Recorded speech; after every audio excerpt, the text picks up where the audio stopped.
Go back అనేటువంటి slogan అనేది అది యాంటీ నేషనల్ స్టేట్మెంట్ అవుతుంది. అది ఎందుకంటే రాజ్యాంగం కల్పించిన హక్కుల ప్రకారంగా ఎక్కడ వాళ్ళు ఎక్కడైనా కానీ బిజినెస్ చేసుకోవచ్చు.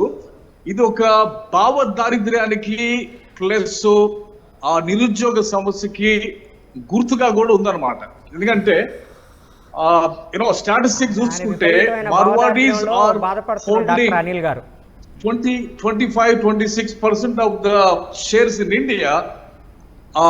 భారతదేశంలో ప్రతిదానికి ప్రభుత్వం మీద మనం బ్లేమ్ చేస్తాం, కానీ ఎంటర్‌ప్రెన్యూర్ స్పిరిట్ ని, బిజినెస్ స్పిరిట్ ని మనం పెంపొందించగలిగితే, కాంపిటేటివ్ మార్కెట్ ని మనం పెంపొందించగలిగితే అది చాలా సమస్యలకి పరిష్కారం అవుతుంది.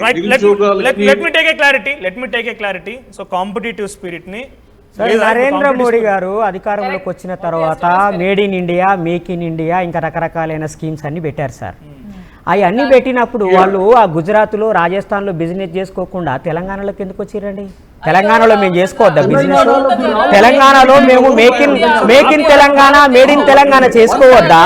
భావదారిద్ర్యం అంటున్నాడు అనిల్ గారు. మీరు తెలంగాణ వాళ్ళ, ఆంధ్ర వాళ్ళ, లేకపోతే గుజరాత్, రాజస్థాన్ వాళ్ళ?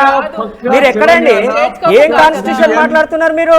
కాన్స్టిట్యూషన్ లో right to protest is a fundamental right. Constitution లో right to protest is a fundamental right. when we are aggrieved we have right to protest.